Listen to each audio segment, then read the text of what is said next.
أعوذ بالله من الشيطان الرجيم بسم الله الرحمن الرحيم واضرب لهم مثل الرجلين جعلنا لأحدهما جنتين من أعناب وحففناهما بنخل وجعلنا بينهما زرعا كلتا الجنتين آتت أكلها ولم تظلم منه شيئا وفجرنا خلالهما نهرا وكان له ثمر فقال لصاحبه وهو يحاوره أنا أكثر منك مالا وأعز نفرا ودخل جنته وهو ظالم لنفسه قال ما أظن أن تبيد هذه أبدا وما أظن الساعة قائمة ولئن رددت إلى ربي لأجدن خيرا منها منقلبا قال له صاحبه وهو يحاوره أكفرت بالذي خلقك من تراب ثم من نطفة ثم سواك رجلا لكن هو الله ربي ولا أشرك بربي أحدا ولولا إذ دخلت جنتك قلت ما شاء الله لا قوة إلا بالله إن ترني أنا أقل منك مالا وولدا فعسى ربي أن يؤتيني خيرا من جنتك ويرسل عليها حسبانا من السماء فتصبح صعيدا زلقا أو يصبح ماؤها غورا فلن تستطيع له طلبا صدق الله العظيم.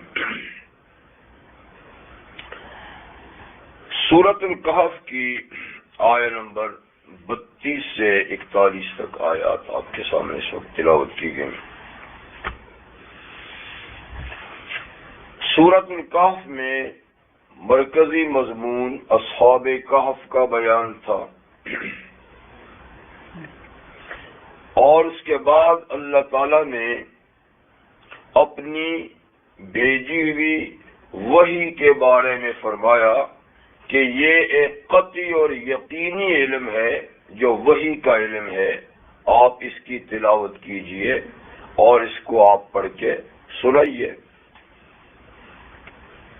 اور پھر یہ کہ جو لوگ مغرور ہیں، متکبر ہیں، حق بات قبول نہیں کرتے، ان کی باتوں میں آ کر ان متواضع مسکین الطبع بندوں کو مت چھوڑیے، بلکہ اپنی نظریں اور اپنی توجہ ان لوگوں پہ رکھیے جو صبح شام اپنے رب کو یاد کرتے ہیں. ان سے نظر ہٹا کر دولت مندوں پہ نظر مت ڈالیے جو حق بات کو قبول ہی نہیں کرتے اور سننا بھی نہیں چاہتے، اور جو محض اپنی خواہشات کے پیچھے چلتے ہیں اور ان کا معاملہ حد سے گزرا ہوا ہے. اور باقی یہ بھی کہہ دیجئے کہ حق بات وضاحت سے آ چکی ہے، اب جس کی مرضی ہے وہ حق کو قبول کرے، جس کی مرضی ہے نہ کرے. جی، جو حق کو قبول نہیں کرے گا تو اس کے برے نتائج اس کو بھگتنے ہوں گے. وہ یہ کہ ہم نے ان کے لیے جہنم کی آگ تیار کی ہے کہ چاروں طرف سے اس کی قناتیں اس کو لپیٹ لیں گی. اور جب یہ جہنمی پیاس کے مارے پانی مانگیں گے تو ان کو گرم تانبے جیسا کھولتا پانی پینے کے لیے دیا جائے گا جو ان کے چہروں کو جھلسا دے گا. اور یہ برا ہے مشروب اور بہت برا ہے فائدہ اٹھانے کی جگہ.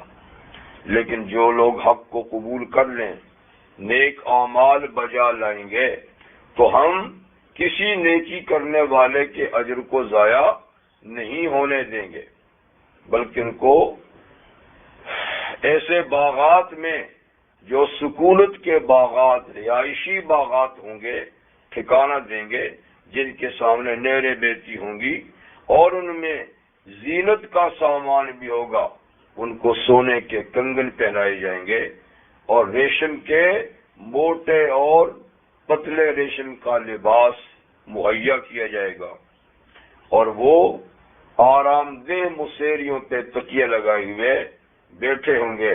کتنا اچھا بدلہ ہوگا ایمان اور عمل صالح کا، اور کتنا اچھا یعنی ٹھکانہ ہے اور فائدہ اٹھانے کی جگہ۔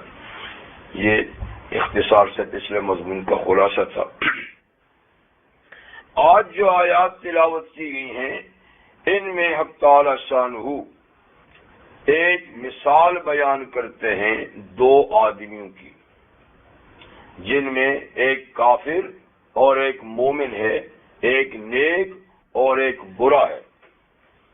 تو دونوں کی مثال بیان کرتے ہیں اور ان کے جو اعمال ہیں ان کی جو جزا دنیا ہی میں ملنے والی ہے نا وہ بھی ساتھ میں ذکر فرما دی۔ اب سوال یہ کہ یہ کوئی واقعی قصہ ہے یا تمثیلی واقعہ، یعنی ایک مثال ہے؟ تو بعض مفسرین فرماتے ہیں کہ یہ صرف ایک مثال ہے، اس قسم کے دو لوگ کبھی ہوئے نہیں، اللہ نے ایک مثال کے طور پر فرمایا کہ ایک ایسا ایک اس کی مثال ہی ہے جی۔ اور تمثیل کے طور پہ یعنی مثال کے طور پہ قرآن میں اور بھی باتیں ذکر کی گئی ہیں، جیسے حضرت داؤد علیہ السلام کے ابتلاء اور آزمائش کے واقعے میں دو آدمیوں کے ان کے عبادت خانے میں آنے کا واقعہ، اور پھر ان میں سے ایک کا دعویٰ کرنا کہ اس کے پاس 99 دمبیاں تھیں اور دوسرے کے پاس ایک ہی دمبی تھی۔ تو وہ ایک تمثیل ہے، کوئی ایسا واقع نہیں تھا کہ اس قسم کے لوگ، ایک مثال تھی۔ تو بعض کہتے ہیں کہ یہ بھی ایک مثال ہے اور واقعاتی دنیا میں ایسا واقعہ ہوا نہیں، لیکن بعض دیگر مفسرین کہتے ہیں کہ نہیں، یہ حقیقت ہے، واقعہ ہے اور دو ایسے آدمی گزرے ہیں۔ اور خود ان کی مثال مکہ والوں میں بھی ہے کہ مکہ میں ایک شخص دولت مند تھا کافر، اور اس کا ایک مومن بھائی تھا غریب۔ ان میں بھی یہ بات ایسی ہوئی جیسے کہ یہاں ہوئی، لیکن کہتے ہیں کہ ایک ماضی کے زمانے میں یعنی اسلام سے پہلے ایسا واقعہ گزرا ہے کہ ایک شخص کے دو بیٹے تھے، جب اس آدمی کا انتقال ہو گیا تو دونوں بیٹوں کو 4,000 دینار وراثت میں مال ملا، یعنی باپ کی وراثت سے ایک بھائی کو بھی 4,000 دینار ملے اور ایک دوسرے کو بھی 4,000 دینار ملے۔ اب ایک بھائی کافر تھا اور ایک مومن۔ جو کافر بھائی تھا اس نے اپنا سرمایہ اس طرح لگایا کہ اس نے 2 باغ خرید لیے ان 4,000 میں، تو وہ سرمایہ کاری کی، باغ خرید لیے اور بڑے اچھے باغ خرید لیے۔ جبکہ دوسرا بھائی جو تھا مومن، اس نے 4,000 دینار اللہ کے راستے میں لگا دیے، اللہ کے راستے میں صرف کر دیے، دین کے کام میں لگا دیے، اور خود اسی طریقے سے جیسا پہلے غریب غربی کی زندگی گزارتا تھا اب بھی ایسی گزارنے لگ گیا۔ تو ایسا ہوا کہ ان کی آپس میں گفتگو جو اس کو اللہ تعالیٰ ذکر فرماتے ہیں۔ تو وَاضْرِبْ لَهُم مَثَلَ الرَّجُلَيْنِ، تو گویا مومن اور کافر، مشرک اور موحد، نیک اور بد کی مثال کے طور پہ وہ واقعہ اللہ نے ذکر کیا، اور ان کا پھر انجام نیکی بدی کا کیا ہے اس کو ذکر فرما دیں۔ بیان کیجئے ان لوگوں کے سامنے مثلا ایک مثال، رجلین، 2 آدمیوں کی، 2 آدمی کی مثال بیان کیجئے۔ جعلنا لأحدہما جنتین، کہ ہم نے ان دونوں میں سے ایک کے 2 باغ مقرر کیے، یعنی 2 باغ اس کو ہم نے عطا کیے، اور اس لیے عطا کیے کس نے؟ باپ کی وراثت سے ملنے والے مال کی سرمایہ کاری کی اور 2 باغ خرید لیے۔ باغوں کی صورتحال اور پوزیشن یہ کہ من آناب، انگوروں کے باغ تھے وہ انگوروں کے یعنی مستقل باغ انگوروں کے تھے، لیکن یہ نہیں کہ فقط انگور ہی پیدا ہوتے تھے. وہ خففناہما بنخل، اور ہم نے ڈھانپ لیا تھا ان دونوں انگوروں کے باغوں کو کھجوروں کے درختوں سے. تو باغ تو سینٹر میں انگوروں کے تھے، لیکن جیسے کہ باغ کے حفاظت کے لیے باڑ لگائی جاتی ہے، کبھی دیوار کھینچی جاتی ہے، کبھی فینس لگائی جاتی ہے بچاؤ کے لیے، تو ان باغوں کی جو باڑ تھی، یا کبھی لوگ جھاڑیاں لگا لیتے ہیں اطراف سے جی، تو ان باغوں کی جو باڑ تھی چاروں طرف وہ کھجور کے درختوں کی تھی. وہ خود ایک باغ ہے، کھجور خود ایک پھل ہے، تو چاروں طرف سے یعنی قطار قطار سے کھجوریں لگی ہوئی تھی، اور بیچ سینٹر میں کھلی جگہ میں انگور تھے. وَجَعَلْنَا بَيْنَهُمَا زَرْعًا، اور ہم نے ان دونوں کے درمیان یعنی انگوروں اور کھجوروں کے درمیان جو خالی پلاٹ تھا اس میں کھیتی باڑی کا سامان بھی کیا ہوا تھا. تو وہ باغ انگوروں کا تھا، لیکن اس میں اناج بھی پیدا ہوتا ہے اور اس میں کھجوریں بھی ہوتی ہیں. تو تین چیزیں اس باغ سے حاصل ہوتی ہیں. تو سینٹر میں خالی جگہ میں انگور، ٹھیک ہے نا، پھر کنارے کنارے پر کھجور، اور وہاں اور اس کے درمیان کی جو پٹی ہے چاروں طرف وہ خالی تھی، اور اس میں باقاعدہ اناج کی کاشت ہوتی تھی. اس لیے کہ انگور یعنی کھجور کے درخت آپ کو پتہ کہ لمبے لمبے ہوتے ہیں اور ان کا سایہ بہت کم زمین پہ پڑتا ہے، تو اس لیے اگر ان کے قریب قریب کھیتی باڑی کی جائے تو بآسانی کھیتی باڑی ہو جاتی ہے. لیکن جہاں درخت گھنے ہوں، سایہ دار ہوں، تو ان کے سائے کے نیچے پھر کھیتی باڑی نہیں ہوتی. تو یہاں خالی جگہ میں اس لیے ہوتی تھی کہ ان کا سایہ کم پڑتا تھا، اور وہ دوسرے باغ درختوں سے ہٹے ہوئے تھے، تو خالی جگہ کافی تھی بیچ میں جس میں کھیتی باڑی بھی ہوتی تھی. تو ایک باغ سے تین چیزیں حاصل ہوتی تھی، انگور، کھجور اور اناج. کلتا الجنتین، یہ دونوں باغ ایسے تھے آتت اکلہا کہ اپنی پیداوار دیتے تھے. اکل کا معنی کھانا ہوتا ہے، جیسے معنی پیداوار کھانے کی چیزیں. تو یہ اپنی پیداوار باقاعدگی کے ساتھ دیتے تھے، یعنی کہ ایسی زرخیز جگہ تھی، ایسی اچھی جگہ تھی کہ ان باغوں کی پیداوار بڑی ٹھیک ٹھاک ہوتی تھی. وَلَمْ تَظْلِم مِّنْهُ شَيْئًا، اور کبھی کچھ کمی نہیں ہوتی تھی پیداوار میں، ہمیشہ پیداوار پوری کی پوری آتی تھی اور کبھی پیداوار میں کمی نہیں ہوتی تھی. اور اس پیداوار کے پورا ہونے اور کمی نہ ہونے کی ایک بڑی وجہ یہ تھی کہ وَفَجَّرْنَا خِلَالَهُمَا نَهَرًا، ہم نے ان دونوں باغوں کے درمیان ایک نہر بھی بہا دی تھی، جس کی وجہ سے ہر وقت باغ سیراب رہتے تھے اور ان میں پانی پہنچتا رہتا تھا. تو زیادہ پوری بعض حضرات کہتے ہیں کہ اس نہر سے مراد ہے رملہ کی نہر، یعنی رملہ جو فلسطین میں ایک علاقہ ہے جی، اور وہاں ایک نہر ہے، کہتے ہیں اس نہر سے وہی مراد ہے. اور یہ دونوں باغ اسی نہر کے کنارے پر تھے، اور یہ آدمی بھی اسی ایریا میں کسی گاؤں میں رہتا تھا، رملہ کے کسی گاؤں میں رہتا تھا، اور اسی دریا نہر کے درمیان سائڈوں میں، یعنی تو ایک اس سائڈ میں تھا، ایک اس سائڈ میں اس کا باغ تھا، یا کوئی اور بھی ہو سکتی ہے جی. وَكَانَ لَهُ ثَمَرٌ، اور اس کے لیے خوب پھل ہوتے تھے.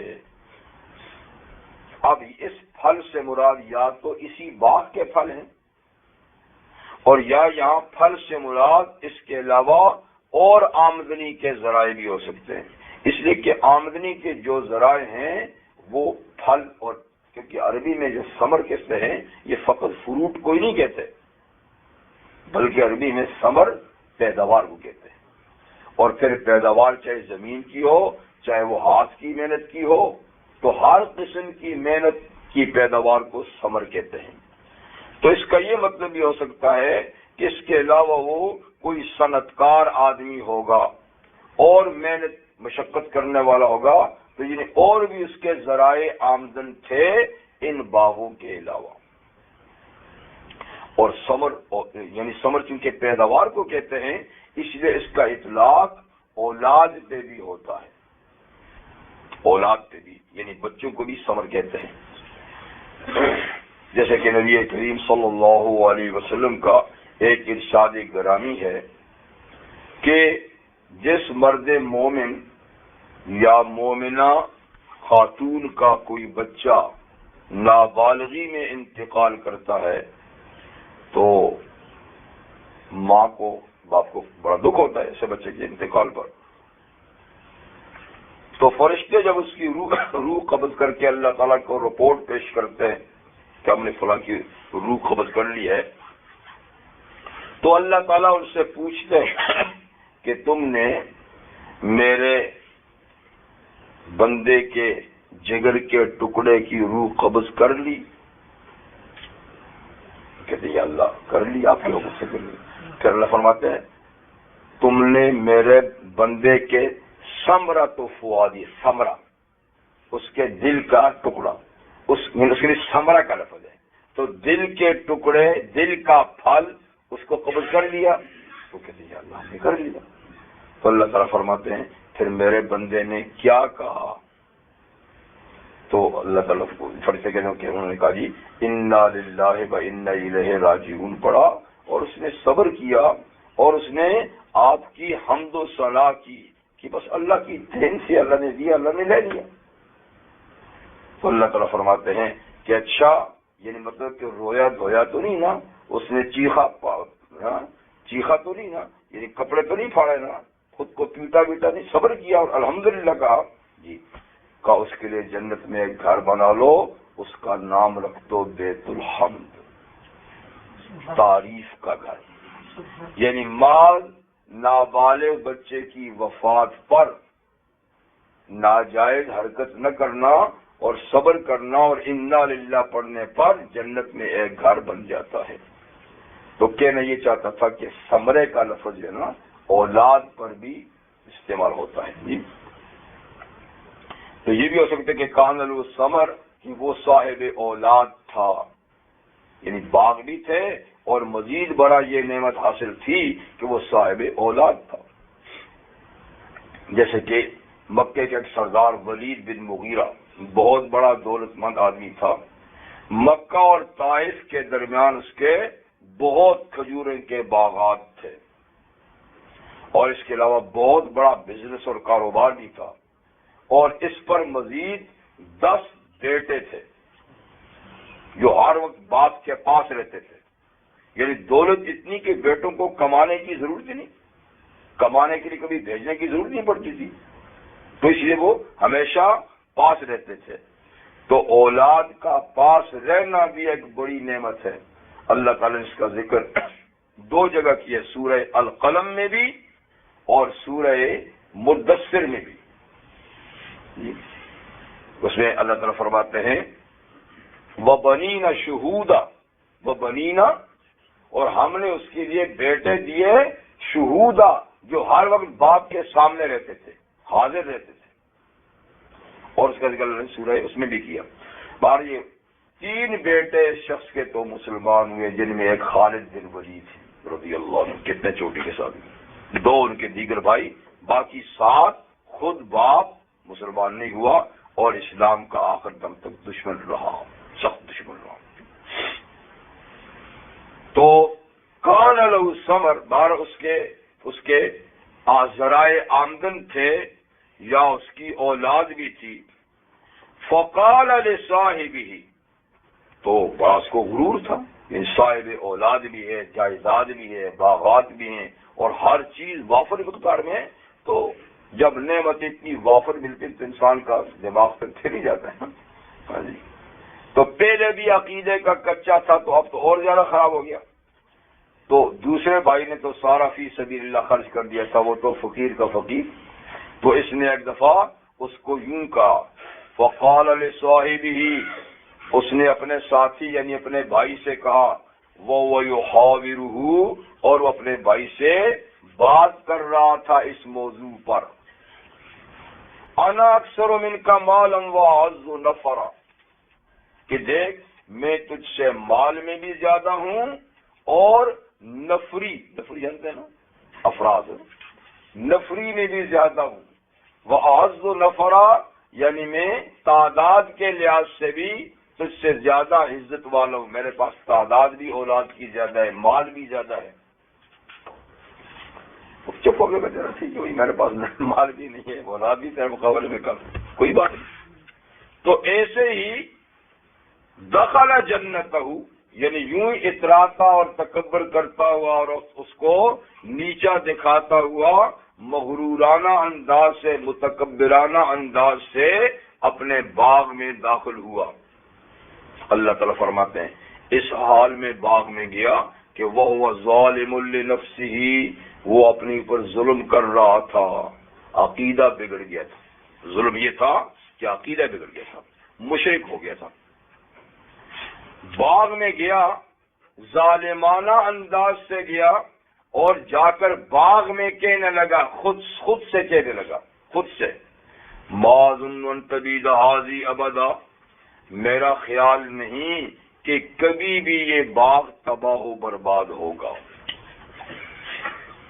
یعنی میرا خیال نہیں، یعنی اتنا مضبوط، اتنا مستحکم، اتنا پیداوار سے لدا ہوا باغ ہے، اور اس کے یعنی آمدن کے اور اس کے بنانے کے اتنے میں نے خرچہ کر دیا ہے کہ میرا خیال نہیں کہ کبھی بھی یہ خراب ہوگا، برباد ہوگا، یہ سدا بہار رہے گا، یعنی کم سے کم میری زندگی تک اس میں کوئی کمی نہیں آئے گی۔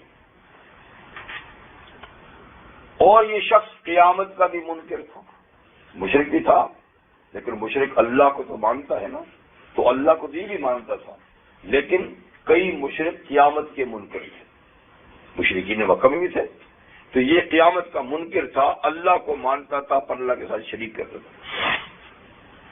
کہتے ہیں وما ظن الساعة قائمہ، میرا خیال نہیں ہے کہ قیامت قائم ہوگی۔ یہ لوگ ایسے ڈراتے ہیں، ایسے باتیں کہ محاسبے کا دن ہوگا، مرنے کے بعد دوبارہ جی اٹھیں گے، حساب دینا ہوگا۔ ما ظن الساعة، میں تو قیامت کا کوئی خیال ہی نہیں رکھتا، کوئی اعتقاد ہی نہیں رکھتا، لیکن چلو اتنے لوگ کہتے ہی ہیں، چلو اتنے لوگ کہتے ہیں، اگر بالفرض ہو ہی گئی قیامت، دیکھے تو ہونی نہیں ہے، میرا اعتقاد نہیں ہے، لیکن چلو اگر ہو گئی قیامت، وَلَئِن رُدِدتُّ إِلَىٰ رَبِّي، اور اگر میں وقوع قیامت کے بعد اپنے رب کی طرف لوٹایا گیا، تو رب کو تو مانتا تھا نا مشرک، تو پہلے قیامت کا خیال نہیں، اعتقاد نہیں، پر اگر میں لوٹایا گیا اپنے رب کی طرف قیامت کے بعد، پھر بھی فکر کی بات ہی نہیں جناب، فکر کی بات ہی نہیں، جو یہاں نوازتا ہے وہاں بھی نوازے گا، یہی دھوکہ دنیا کو پڑا ہوا ہے۔ اور جی اللہ ناراض ہوتا تو اتنا دیتا، اب بھی کہتے ہیں جو اللہ ناراض ہوتا تو اتنا دیتا، یہ اب جو دے رہا ہے تو راضی ہے۔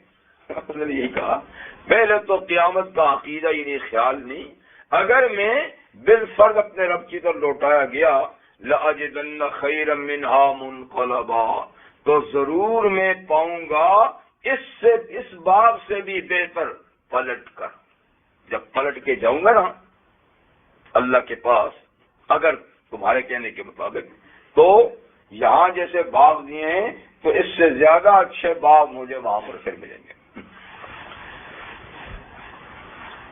یہ باغ میں گھوم رہا ہے، دیکھ رہا ہے، خیالات کا اظہار کر رہا ہے، وہ دوسرا سادہ بندہ، سادہ بھائی، قال له صاحبه، وہ بھی ساتھ ساتھ گیا ہوگا نا باغ میں، تو اس نے موقع پا کر اس کو کہا، اس کے ساتھی نے، وہ یحاورہ، وہ بھی اس سے بات چیت کر رہا تھا، تو اس سے بات چیت کرتے کہا، اکفرت بالذی خلقک من تراب، میاں تو بھول گیا اپنی اصل کو، کیا تو نے انکار کر ڈالا اس ذات کا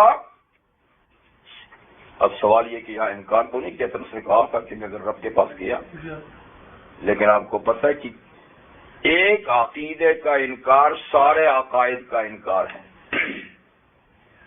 یعنی ایمانیات میں سے اگر ایک ایمان کی بات کا انکار ہو گیا تو جیسے سارے ایمان کی باتوں کا انکار. اب یہ قیامت کا تو منکر ہے نا، جب قیامت کا منکر ہے تو یہ اللہ کا منکر ہے، بے شک ہے. رسالت کا منکر ہے تو اللہ کا منکر ہے، کتابوں کا منکر ہے تو اللہ کا منکر ہے. تو ایک عقیدے کی بات کے انکار سے سارے عقیدے کی عمارت دھڑام سے گر جاتی ہے. اس لیے اس نے کہا کیا تو نے انکار کر دیا اس ذات کا، خالق کا، جس نے تجھے پیدا کیا. کس سے؟ من تراب، اکڑتا کیوں ہے؟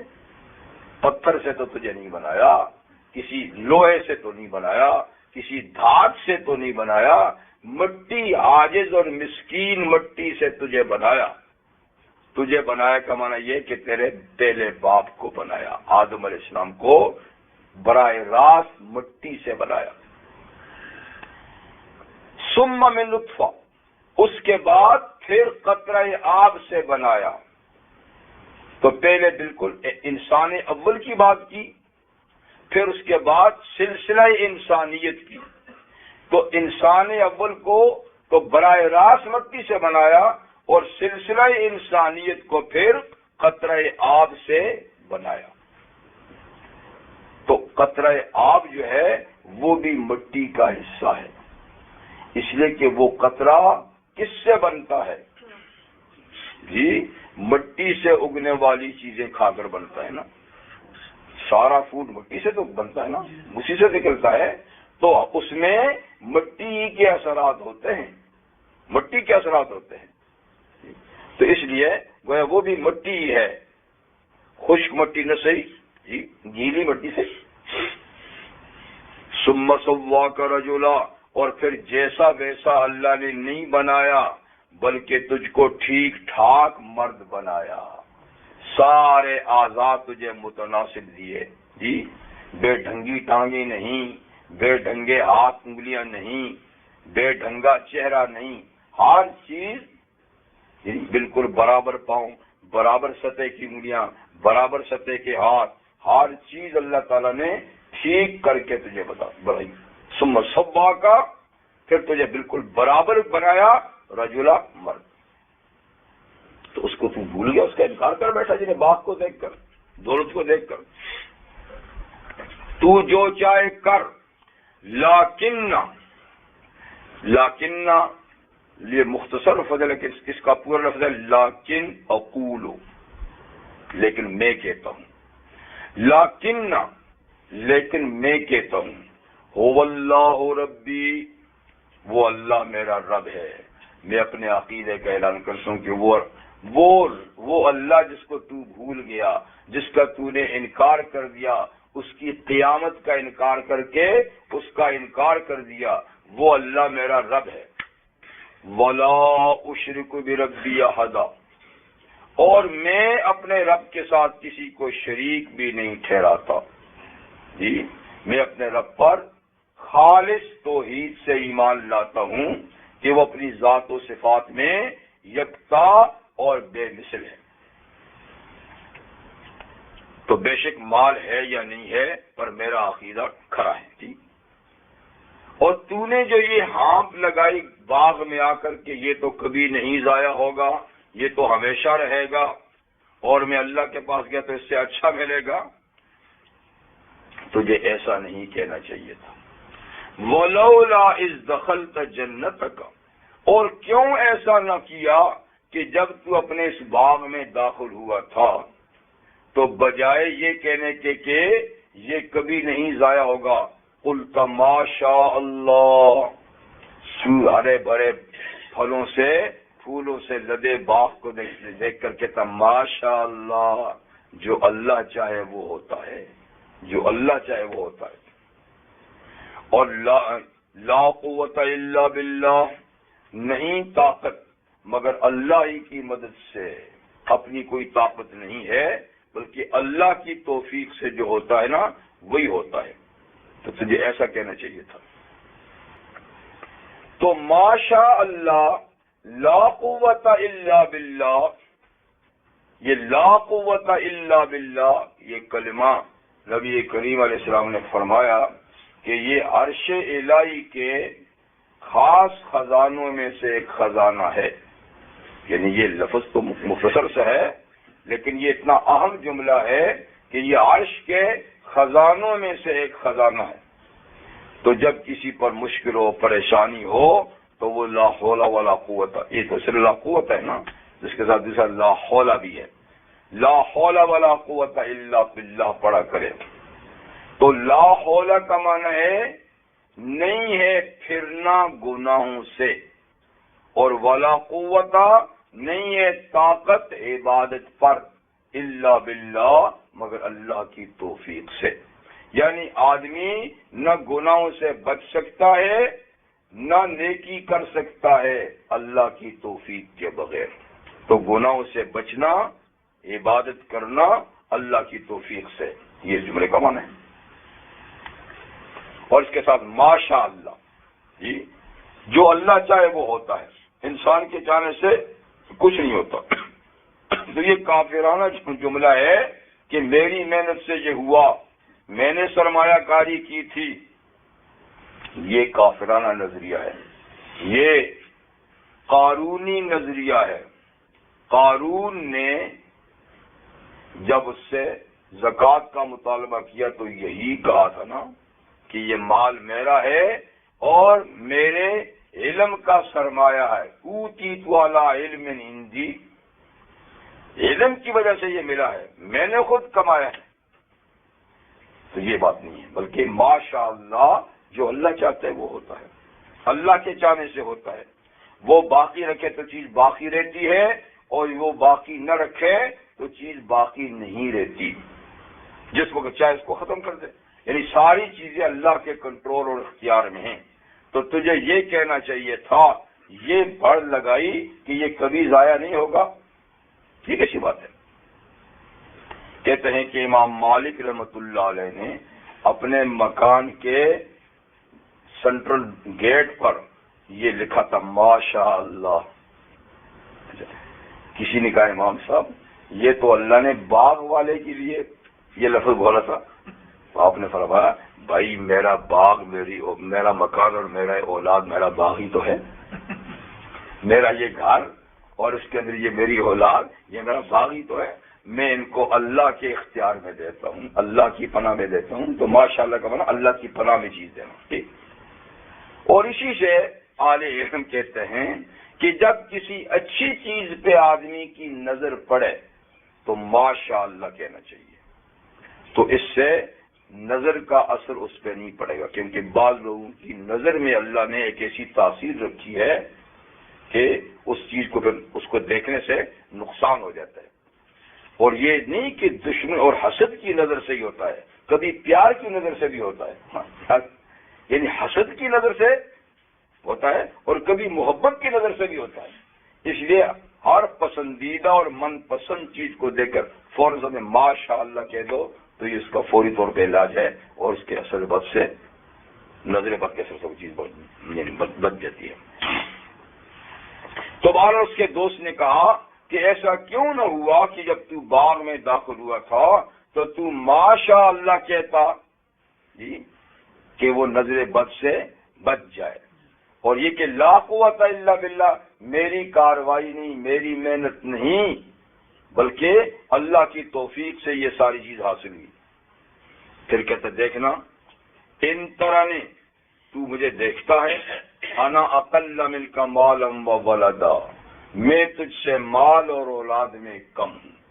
نہ میرے پاس تیری طرح مال ہے نہ تیری جتنی اولاد ہے، لیکن کوئی بات نہیں، میں پھر بھی صبر اور شکر کرتا ہوں، اور پھر بھی اللہ تعالیٰ کی حمد و ثنا کرتا ہوں، اور اپنے عقیدہ توحید پر قائم ہوں، باوجود اس کے کہ دنیا کا مال اور اولاد میرے پاس کم ہے. لیکن فَعَسَىٰ رَبِّي أَن يُؤْتِيَنِي خَيْرًا مِّن جَنَّتِكَ، اس کمی کے باوجود قریب ہے کہ میرا پروردگار مجھے تیرے باغ سے بھی اچھی جزا دے گا، تیرے اس باغ سے بھی جنت کے باغ کی صورت میں اچھا بدلہ عطا فرمائے گا۔ اور تو نے جو یہ بات کی نا، کافرانہ بات اور مشرکانہ بات اپنے باغ کے بارے میں کہی ہے نا، کہ یہ تو کبھی بھی ضائع نہیں ہوگا، اتنا مضبوط مستحکم باغ ہے، تو دیکھ اس کے مٹتے بھی دیر نہیں لگے گی۔ ہاں جی، تو قریب ہے کہ میرا رب مجھے اس سے اچھا باغ دے گا۔ وَيُرْسِلَ عَلَيْهَا حُسْبَانًا مِّنَ السَّمَاءِ، اور اس تیرے باغ پہ اللہ آسمان سے عذاب بھیج دے گا۔ حسبان کو حساب کے لیے بولا جاتا ہے، لیکن یہاں اس کا معنی عذاب، یعنی اللہ اس کا محاسبہ یہی کر دے گا۔ اس تیرے ان کلمات کی وجہ سے اللہ تعالیٰ آسمان سے اس پر کوئی آفتاب یہی بھیج دے گا۔ فَتُصْبِحَ صَعِيدًا زَلَقًا، اور جب اللہ مٹانے پہ آئے گا تو یوں مٹائے گا کہ صبح کو یہ چٹیل میدان ہوگا، نام و نشان بھی نہیں ہوگا۔ اور یصبح ماؤہا غوراً، یا اللہ یوں بھی کر سکتے ہیں کہ اس کے اندر بہنے والا پانی جو نہر کی شکل میں بہتا نا، اس کو اللہ اتنی گہرائی میں لے جائیں گے زمین میں، فَلَن تَسْتَطِيعَ لَهُ طَلَبًا، تو اس کو تلاش کرنے کی طاقت ہی نہیں رکھے گا، تیرے خدائی کے آلات ہی نہیں پہنچ سکیں گے، ٹیوب ویل کام ہی نہیں کرے گا، اور کوئی مشینری وہاں تک رسائی نہیں کرے گی۔ جو ابھی سطح پہ بہا رہا ہے وہ اتنا گہرائی میں بھی لے جا سکتا ہے کہ 1000 کوششوں سے پانی کرنا ہے۔ سورہ ملک کے آخر میں بھی اللہ تعالیٰ کا ارشاد ہے نا، قُلْ أَرَأَيْتُمْ إِنْ أَصْبَحَ مَاؤُكُمْ غَوْرًا فَمَنْ يَأْتِيكُمْ بِمَاءٍ مَّعِينٍ اللہ رب العالمین۔ کافر سے کہہ دیجئے یہ تو بتاؤ، اگر یہ تمہارا پانی جو اس وقت چشمے کی صورت میں ابل رہا ہے، اگر اللہ اس کو گہرائی میں لے جائے تو یہ چشمہ دار ابلتا پانی تمہیں کون لا کر دے گا؟ تو بہرحال پانی کا نظام اللہ ہی کے کنٹرول میں ہے، تو یہ پوری کی پوری نہر بھی یعنی خشک ہو سکتی ہے، اس باغ پہ بھی کوئی آفت سماوی آ سکتی ہے۔ چنانچہ ایک اور باغ کے ساتھ ایسا معاملہ ہوا جو سورہ قلم میں اللہ تعالیٰ نے اس کا ذکر فرمایا ہے کہ یمن میں ایک باغ تھا، ایک مرد مومن، مرد صالح، نیک آدمی کا باغ تھا، اور اس کی بھی پوزیشن ایسی تھی، باغ بھی تھا، کھیت بھی تھے، سب کچھ تھا اس میں۔ وہ اللہ کا بندہ اس نے اپنا اصول بنایا ہوا تھا کہ باغ کی کٹائی کے موقع پر، جب کٹائی ہوتی فصل کی یا چنائی ہوتی پھلوں کی، تو 3 حصے کرتا تھا سب چیزوں کے۔ ایک حصہ فقراء کو دے دیتا تھا، ایک گھر میں استعمال کرتا تھا، ایک اسی باغ کی دوبارہ مرمت اور تعمیر پہ خرچ کرتا تھا۔ یہ تو پوری فصل اور پھل آنے کے بعد نا، ورنہ کٹائی کے وقت کوئی لوگ آ جاتے تھے غریب، تو اس وقت بھی ان کو دے دیتا تھا کچھ نہ کچھ، اور کچھ تھوڑا بہت درختوں پر یا کھیتوں میں چھوڑ بھی دیتا تھا کہ پھر کوئی آتا جاتا راہ گزر کھا لیا کرے۔ تو ایسا اللہ کا سخی بندہ تھا، اس کے بیٹے بھی تھے اس کا، اور وہ باغ ہمیشہ آفات سے محفوظ اور خوب اس کی آمدنی ہوتی تھی۔ جب اس کا انتقال ہو گیا، بچے بڑے ہو گئے، شادیاں ہو گئی، آگے ان کے بچے ہو گئے، تو انہوں نے میٹنگ کی کہ ابو تو بہرحال ہم تھے وہ تھے تو کام چلتا تھا، اب اتنا سرمایہ ہم باہر کیسے لوٹائیں، ہمارے اخراجات اپنے بڑھ گئے ہیں جی، تو لہذا ہم یہ 3 حصے نہیں کر سکتے اور سارا ہمیں خود ہی کرنا ہوگا، یہاں تک کہ کٹائی کے بغیر جو غریب جاتے ہیں ان کو بھی کچھ نہیں دے سکتے۔ وہ مکمل انہوں نے یہ سارے کا سارا گھر میں آئے گا۔ یہ رات کو میٹنگ کی کہ یہ بات بھی اچھی نہیں ہے کہ ہم کاٹ رہے ہیں اور کوئی آئے اور اس کو محروم چھوڑ دیں، تو بہتر یہ کہ ایسے وقت میں جا کر فصل کاٹ کے جائیں، پھل چن کے لائیں کہ لوگ سوئے ہوئے ہوں اور ہم سب اٹھا کر گھر لیں۔ تو یہ طے ہوا، اور صبح سویرے ایک دوسرے کو پکارا، اٹھو بھائی، فتنادوا مصبحین ان اغدوا علی حرثکم ان کنتم صارمین۔ جب گھر سے نکلے باغ میں پہنچے تو وہ رات کو اللہ نے صفایا کر دیا تھا، نشان ہی نہیں ہے۔ ہکا بکے دیکھتے یار باغ، ہماری فصل میں باغ تو ادھر تھا، کسی کا یہ رستہ بدل گیا، راستہ بدل گیا، چھوٹا سا دکھاؤں ہمیشہ اس رستے سے آتا یہی تو تھا۔ پھر اتنے میں صبح بھی ہوگی، ادھر ادھر اور دیکھے لوگوں کے کھیت سے، یار یہ بیچ میں وہی تو ہے، ادھر ادھر کھیت ہیں، باغ ہیں، اور بیچ میں صاف چٹیل میدان۔ تو ایک شریف تھا، اس نے کہا یار میں نے رات کو نہیں کہا تھا انشاءاللہ تو کہوں، تم نے انشاءاللہ بھی نہیں کہا تھا کہ سویرے جا کر کاٹیں گے، اتنا پکا ارادہ کر لیا تھا کہ اللہ کا نام تک نہیں لیا۔ تو یہ رات کو اللہ تعالیٰ نے ہماری بدنیتی کے بدلے میں اس کا صفایا کر دیا۔ تو سچی توبہ کرو، وہی طریقہ اپنائیں گے جو ابو کا تھا۔ تو سچی توبہ کی واپس آئے اور اللہ تعالیٰ کے سامنے گڑ گڑائے، توبہ کی کہ آئندہ ایسی حرکت نہیں کریں گے، اسی طریقے سے کریں گے۔ تو اللہ تعالیٰ نے اگلے دن پھر سارا باغ ان کو واپس دے دیا۔ اس کے تو دینے میں بھی دیر نہیں تھی، لینے میں بھی دیر نہیں تھی۔ اگلے دن گئے تو یارہ برا سب کچھ ساری چیز تیار ہے جی۔ تو اس کے ساتھ بھی ایسا جی۔ اب اس صاحب نے دوسرے بھائی نے اس کو سمجھایا کہ بھائی ایسی بات نہ کر، تجھے تو یوں کہنا چاہیے تھا جی، اور اللہ تو قادر ہے کہ اس پہ کوئی مصیبت بھیج دے جی، اس پانی کو ختم کر دے۔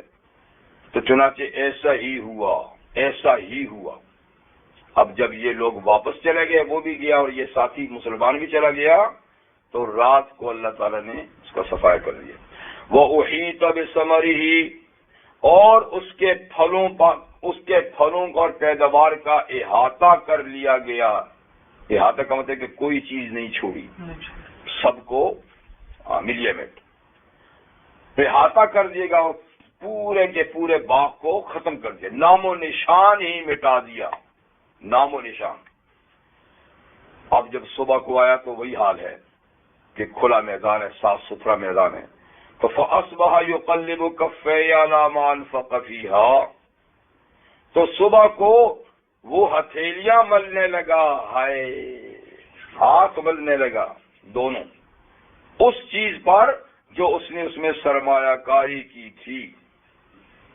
باغ بھی گئے، وہ سرمایہ جو میں نے لگایا تھا نا وہ بھی گیا، اور باغ کی کیفیت یہ کہ وہ خاویۃ علی عروشہا، وہ چھتوں کے بل گرا ہوا تھا۔ چھتوں سے مراد یہاں وہ یا نہیں مکان تو نہیں تھے نا، یعنی وہ انگوروں کے لگانے کے لیے چھت نہیں بناتے، کیونکہ انگوروں کی بیل جو چھتوں پہ چڑھائی جاتی ہے نا، زمین پر تو پھل نہیں لیتی، تو وہ جو انگوروں کے لیے چھتیں بنائی تھی اوپر چڑھائی تھی نا، اب کیا ہے چھتیں نیچے ہیں اور سب ڈھیرے اوپر اعلیٰ عروشیا۔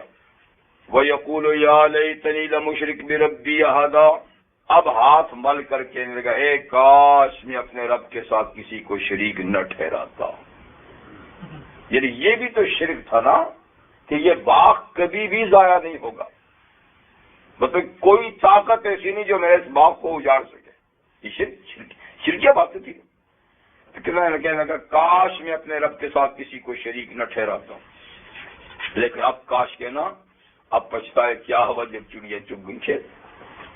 وَلَمْ تَكُن لَّهُ فِئَةٌ يَنصُرُونَهُ مِن دُونِ اللَّهِ وَمَا كَانَ مُنتَصِرًا، اور اس کی کوئی پارٹی ایسی نہیں تھی کہ اب اس کی مدد کرتی اور اس کا اجڑا ہوا باغ اس کو دوبارہ دیتی۔ کوئی ایسی پارٹی، کوئی ایسی جماعت اس کی اب نہیں تھی اللہ کے سوا، اور نہیں تھا وہ اللہ سے کوئی انتقام لینے والا بھی۔ منتصر کا معنی بدلہ لینے والا، یعنی یہ چونکہ کام اللہ نے کیا ہے تو اب اللہ سے کون بدلہ لے؟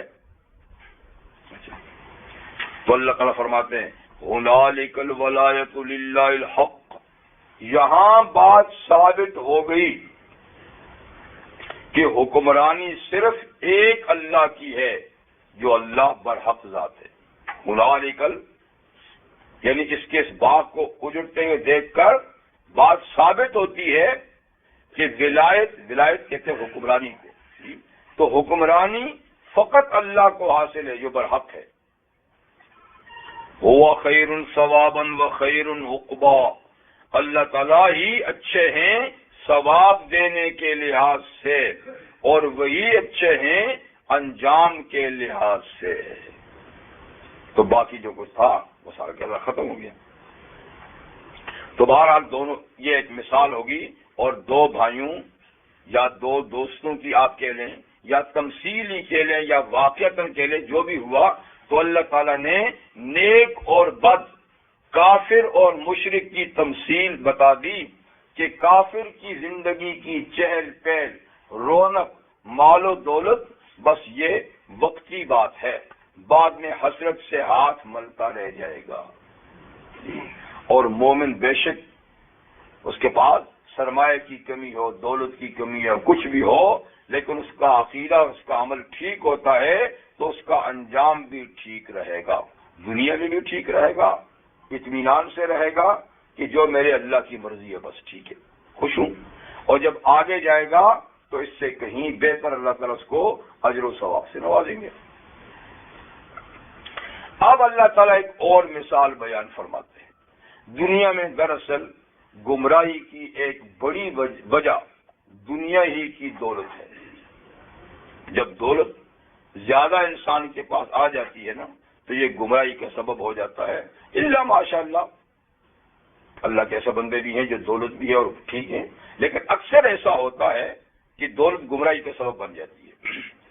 تو اس لیے اللہ تعالیٰ دنیا کی زندگی کی ایک مثال بیان فرماتے ہیں کہ اس میں بہت کچھ بھی انسان کو مل جائے تو یہ ایک وقتی چیز ہے، پائیدار نہیں.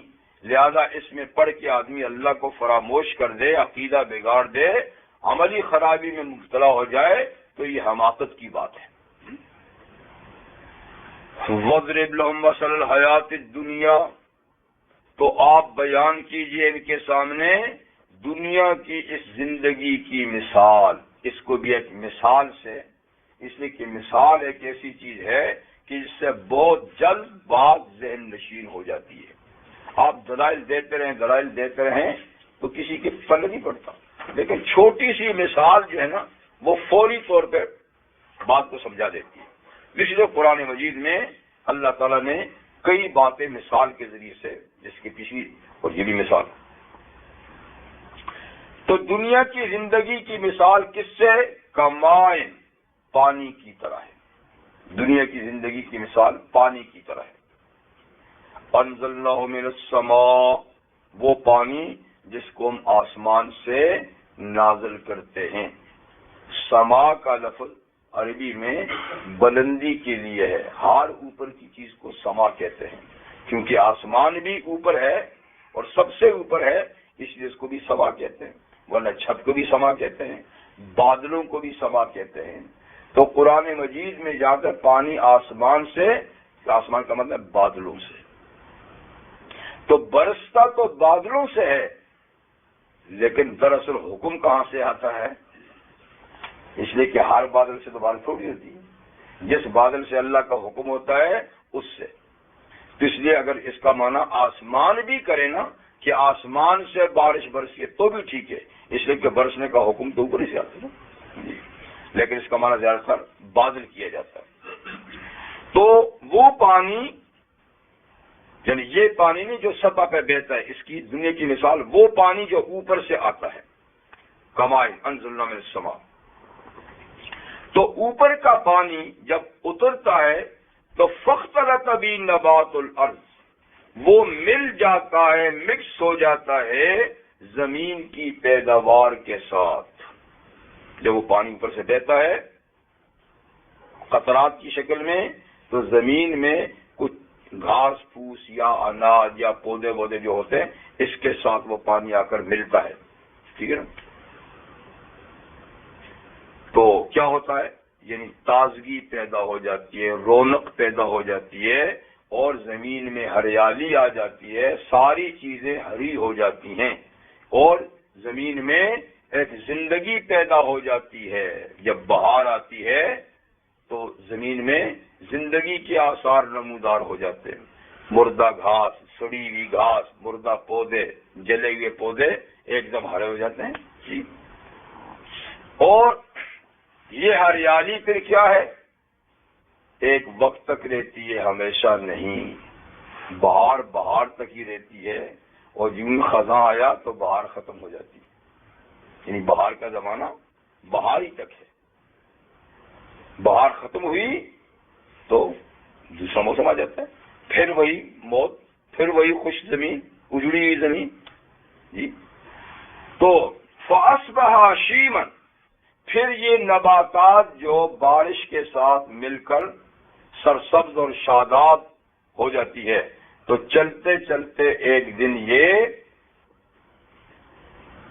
پک جاتی ہے۔ اور اس سے زیادہ اور وضاحت سورہ حدید میں اللہ تعالیٰ نے فرمائی ہے۔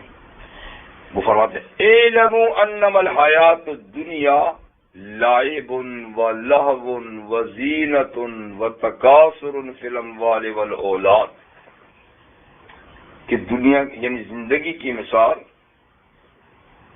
یعنی یہ ہے کہ آپ پھر آگے اس کی کم اثر غیث، تو دنیا کی زندگی کے 4 اسٹیپ ہیں۔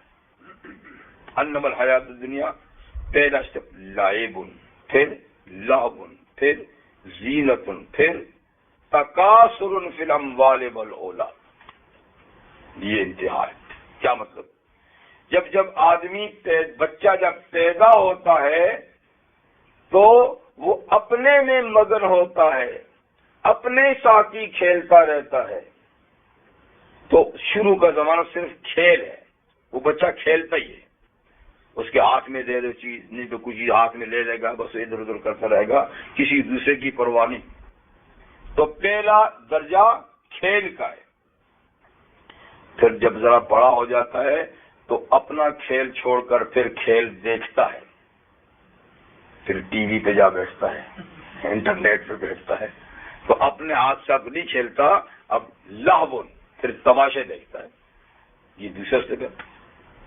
پھر اس کے بعد جوان ہو جاتا ہے تو اس کو بھی چھوڑ دیتا ہے۔ اب زینت، کپڑے اچھے ہوں، ٹوپی اچھی ہو، جوتا اچھا ہو، فلاں چیز اچھی ہو، خوبصورت لگوں، اچھا لگوں جی، دوستوں میں، احباب میں، عزیزوں میں، پھر اس میں ہوتا ہے۔ اور جب اس سے بھی نکل رہا پھر شادی ہو جاتی ہے، پھر بچے ہوتے تو پھر پریشانیاں۔ شادی شروع میں تو بڑی ماشاءاللہ شادی، کیونکہ فارسی کا لفظ ہے نا، تو فارسی میں شادی کا معنی ہے خوشی، ہم اردو میں خوشی کہتے ہیں، تو شادی کا معنی خوشی، یوں تو بڑی ہی ہاں، لیکن اس کے آگے ذمہ داریاں بھی کوئی دولہا میاں کو سمجھا دے تو شاید وہ بھاگ ہی جائے آگے کیا ہونا ہے۔ لیکن آگے سے بیچارہ بے خبر ہوتا ہے، شادی شادی شادی میں وہ بھی ناچ رہا ہوتا ہے، خوش ہو رہا ہوتا ہے، شادی ہو رہی ہے۔ اس لیے حضرت علی رضی اللہ تعالی سے کسی نے پوچھا، کسی دیہاتی نے پوچھا، تو دیہاتی بھی دلچسپ آدمی تھا، تو حضرت علی تو بہت بڑی شخصیت تھی، علمی عملی، لیکن ظرافت تھی ان میں بھی، خوش مزاجی تھی، خوش مزاجی نہیں تھی۔ حالانکہ زیادہ تر بڑے زیادہ پڑھے لکھے لوگ تو خوش مزاج ہو جاتے ہیں، پھر چہرے پہ مسکراہٹ آتی ہی نہیں۔ تو حضرت علی جتنے بڑے عالم تھے، عامل تھے، اتنے خوش مزاج بھی تھے۔ تو کسی دیہاتی نے آ کر پوچھا، جی حضرت بتائیے نا، من نکاح، شادی کی کیا حقیقت ہے، نکاح کی کیا حقیقت ہے؟ تو وہ سمجھ گئے کہ یہ آدمی دلچسپ ہے۔ ظریف کب آئے تو آپ نے فرمایا، میاں سرور و شہر، 1 مہینے کی خوشی ہے، شادی کے کپڑے بھی پہن لیں گے، دعوتیں بھی ہوں گی، مبارکباد بھی دی جائے گی، ساری خوشیاں خوشیاں خوشیاں، بس سرور و شہر۔ اس نے کہا حضرت تو پھر وہ بھی دلچسپ تھا، تو پھر آپ نے فرمایا لزوم و مہرن، پھر بیوی مار کا مطالبہ کرے گی، 1 مہینہ وہ بھی نہیں پوچھے گی لے نا، اور 1 مہینے کے بعد پھر کہ مار لا جو اتنے 1000، اور یہاں تو صرف کہنے کی بات ہوتی ہے، بیوی مر بھی جاتی ہے تو کوئی پوچھتا نہیں اس بیچاری، بار لزوم و مہر، نہیں دے گا تو آگے قیامت کے دن دے گا، قرضہ ہے۔ اچھا جی، اب پتہ چلا کہ لینے کے دینے بھی پڑتے ہیں۔ پھر جی کیا؟ تو پھر فرمایا هموم دہر، پھر زندگی بھر کی پریشانی. آج ایک لسٹ پر پکڑا دے گی، یہ لانا ہے، کل دوسرا یہ لانا ہے، پھر تیسرا یہ لانا ہے، پھر یہ. تو بس یہ ہے، اب زندگی بھر کے غم ہیں. کہا پھر کیا ہوگا؟ کا قصور و ظاہرن، کا یہ حقوق پورا کرتے کرتے کمر ٹیڑھی ہو جائے گی، بس اور کچھ کر جائے گا. تو بہرحال اللہ تعالیٰ فرماتے ہیں کہ زندگی کی مثال حیات دنیا کی کہ لائبن، پہلے بچہ کھیلتا ہے، لاون پھر تماشے دیکھتا ہے، پھر زینتن پھر آرائش خوبصورتی ان چیزوں کے پیچھے ہے، اور پھر اس کے بعد تکاثر فی الاموال والاولاد، جب شادی ہو جاتی ہے پھر دوسری فکر ہوتی ہے، مال زیادہ ہو، بزنس بڑا ہو، اولاد زیادہ ہو، مکان زیادہ ہو، ان میں، اور ان میں پڑھتے اس کی پھر کوئی لمٹ نہیں ہے. کیونکہ نبی کریم صلی اللہ علیہ وسلم فرمایا کہ یشب بنی آدم، یشب بنی آدم، بنی آدم بوڑھا ہوتا چلا جاتا ہے نا، یارم ابن آدم، ابن آدم بوڑھا ہوتا چلا جاتا ہے، وہ یشب فی الاسنان، اور دو چیزیں اس میں جوان ہوتی چلی جاتی ہیں. خود آدمی بوڑھا ہوتا چلا جاتا ہے پر آدمی میں دو چیزیں جوان ہوتی چلی جاتی ہیں. وہ کیا؟ مال کی محبت، زندگی کی محبت. دن بدل کہتا ہے کہ مال اور ہو جائے، عمر اور بڑھ جائے، کچھ اور جی لوں، کچھ اور کما لوں، کچھ اور جی لوں. تو یوں کرتے کرتے پھر کیا ہوتا ہے کہ کھیتی پک جاتی ہے، پھر کھیتی کٹ جاتی ہے.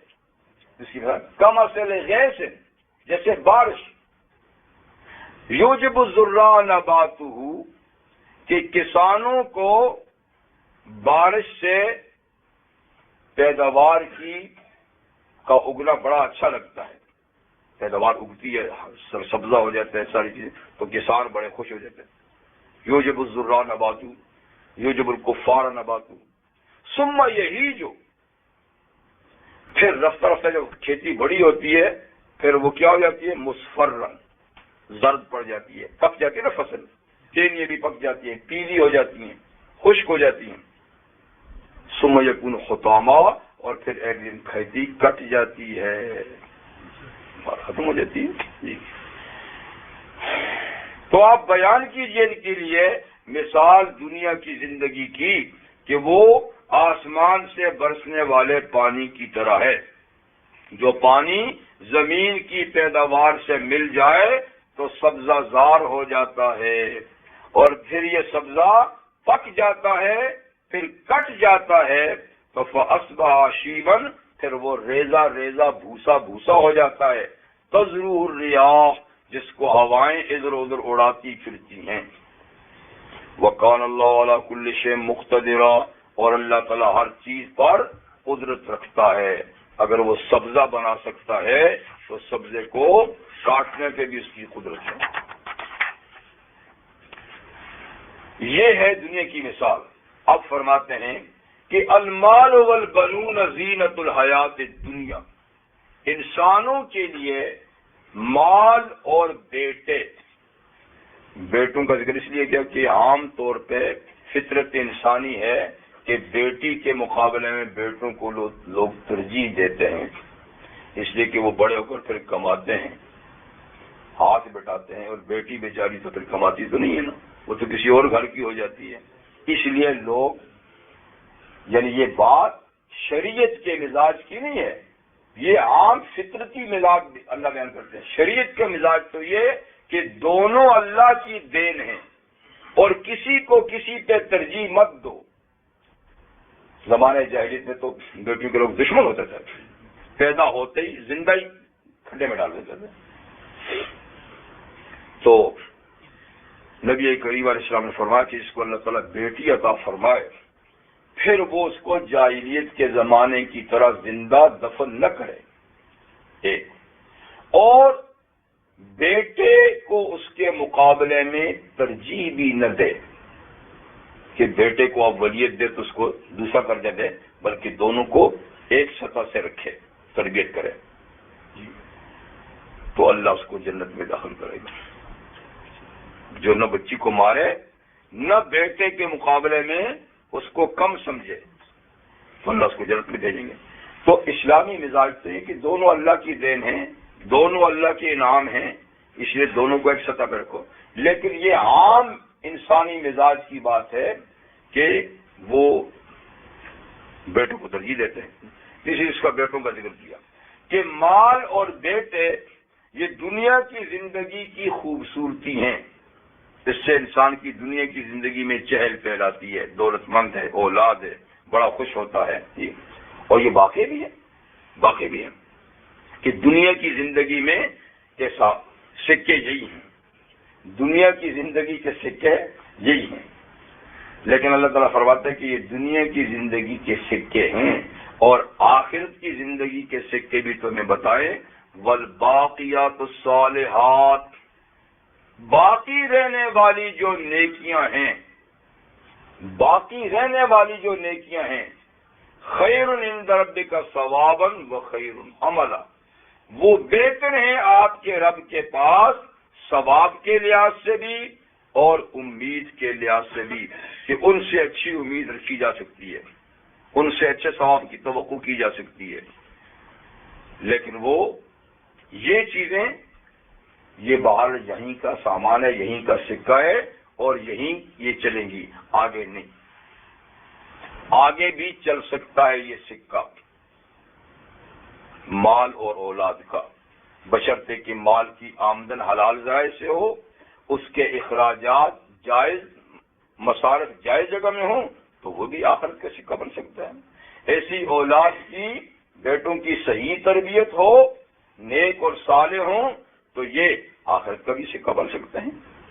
لیکن عام طور پہ تو ایسا نہیں کیا جاتا، کیونکہ نبی کریم صلی اللہ علیہ وسلم نے ارشاد فرمایا کہ جب آدمی کا انتقال ہو جاتا ہے تو اس کے اپنے عمل کا سلسلہ ختم ہو جاتا ہے، اپنا نماز پڑھ سکتا ہے نہ روزہ، تو گویا وہ نیکی جو کرتا تھا نا وہ اکاؤنٹ بند ہو گیا اس کا۔ الا من ثلاث، مگر 3 نیکیوں کا اکاؤنٹ جاری رہتا ہے مرنے کے بعد بھی۔ ایک جو ہے صدقہ جاریہ، صدقہ جاریہ یعنی کوئی ایسا کام دنیا میں کر گیا جو اس کے جانے کے بعد باقی رہا اور لوگ اس سے استفادہ کرتے رہے، تو جب تک وہ باقی رہے گا لوگ اس سے فائدہ اٹھاتے رہیں گے، اس کو ثواب بھی ملتا رہے گا۔ او مصحف ورثہ، یا قرآن مجید کا کوئی نسخہ وراثت میں چھوڑ گیا، کو گھر میں کوئی پڑھنے والا ہوگا تو پڑھے گا، نہیں تو مسجد میں لا کے رکھ دے گا۔ بار نسخہ چھوڑ گیا اور کوئی اس کو پڑھتا رہے گا، تو جب تک وہ نسخہ ہوگا پڑھتا رہے گا اس کو ثواب ملتا رہے گا۔ یہ بھی ایک طرح کا صدقہ جاری ہے، لیکن اس کو حضور نے الگ نام سے ذکر کیا۔ او ولدا صالحا یدعو لہ، یا کوئی نیک اولاد چھوڑ گیا جو اس کے بعد اس کے لیے دعائیں کرتے رہے، ایصال ثواب کرتے رہے، تو یہ بھی ایک طرح کا صدقہ جاریہ ہی ہے، لیکن ان کو 2 کو الگ نام سے ذکر کیا اور ایک کو عام نام سے ذکر کر دیا۔ جی بعض احادیث میں باقی کے نام بھی، جیسے کہ مسجد بنا گیا، نہر کھدوا گیا، فلانا فلانا، تو مقصد یہ کہ وہ کام جو بعد میں بھی نیکی کا ذریعہ بنتے رہیں تو اس کا ثواب بعد میں ملتا ہے۔ تو ایسا مال جو ایسے کام میں لگ گیا تو صدقہ جاریہ بن گیا، یا ایسی اولاد چھوڑ گیا صدقہ جاریہ ہے۔ لیکن عام طور پہ مال اور اولاد صرف دنیا کا سامان ہے اور لوگ اس سے آخرت کا کوئی فائدہ نہیں اٹھاتے۔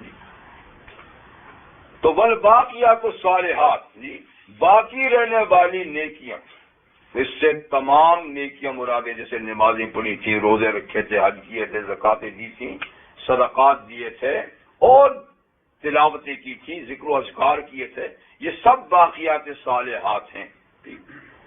لیکن بعض احادیث میں اس سے سبحان اللہ والحمد للہ ولا الہ الا اللہ واللہ اکبر کا ذکر بھی لیا گیا ہے، کہ باقیات صالحات سے مراد یعنی سبحان اللہ والحمدللہ ولا الہ الا اللہ اکبر، یہ ذکر جو یہ باقیات صالحات میں سے، تو من جملہ باقی نیکیوں کے یہ بھی ہے، یا اس طرح ولا حول ولا قوت الا باللہ۔ بعض حضرات نے اس سے نیک بیٹیاں بھی مراد لی ہیں، باقیات صالحات، یعنی کسی کی بیٹیاں ہیں اور وہ صالحہ ہیں، نیک ہیں، تو وہ بھی ماں باپ کے لیے باقی رہنے والے اعمال میں سے ہیں۔ لیکن اصل یہ ہے کہ باقیات صالحات سے تمام ہی نیکی کے کام، اس میں فرائض کے ہوں یا نوافل کے ہوں، وہ سبھی مراد ہیں، یا ذکر و اذکار سے ہیں۔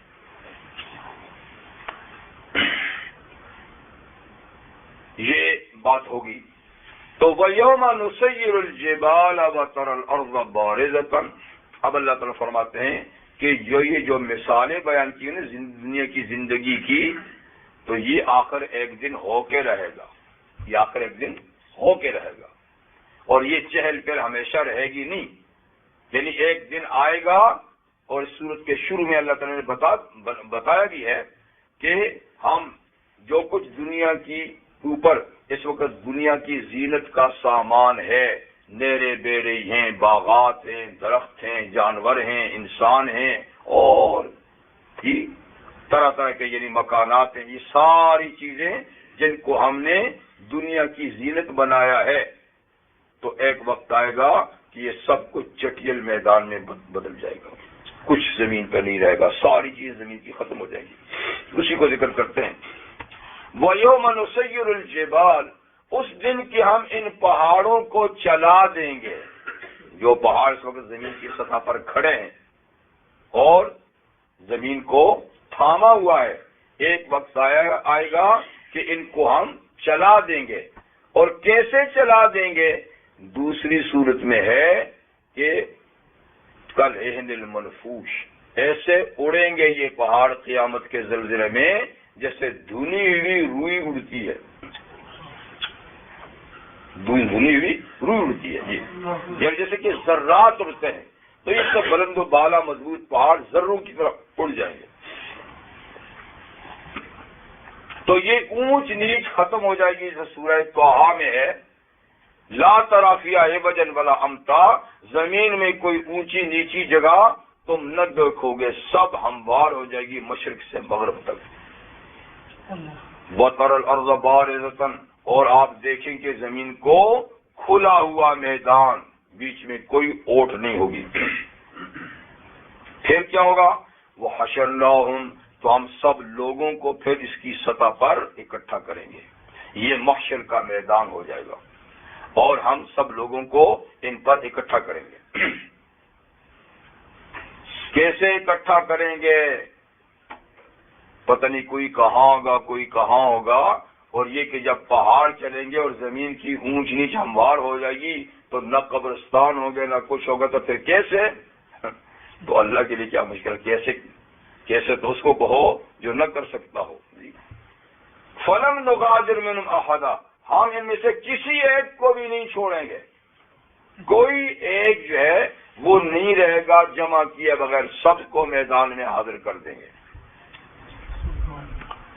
اور سب کو جمع کر کے یوں چھوڑ نہیں دیں گے، اب اللہ کی عدالت میں پیشی ہوگی۔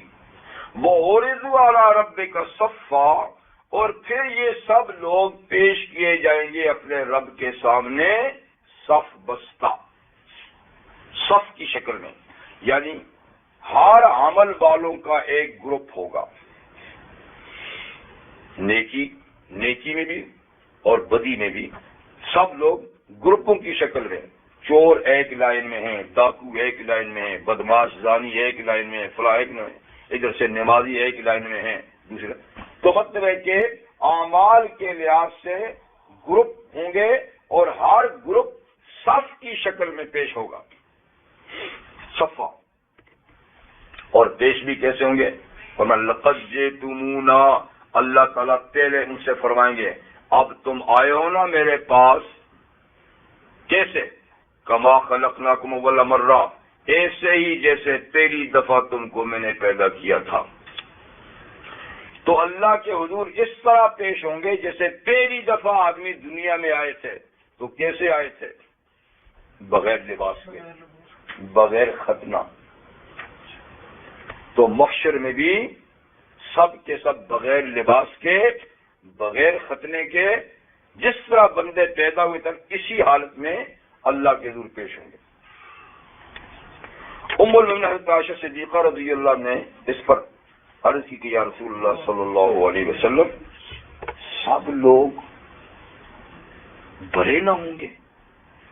یعنی یہ عورتیں مرد سب بغیر لباس کے؟ تو فرمایا کہ عائشہ، یہ قیامت کا دن ہوگا، کسی کو کسی کی خبر ہی نہیں ہوگی. یعنی آپ کچھ اور سمجھتی ہیں، یعنی بڑی شرمندگی ہوگی، بڑی بے حیائی ہوگی. نہیں، ایسی بات نہیں. کسی کو کسی کی خبر ہی نہیں ہوگی. ہر ایک ایسی اس کو پڑی ہوگی کہ دوسرے کے حال سے بے خبر ہوگا کہ کون کیسا ہے کیسا نہیں ہے.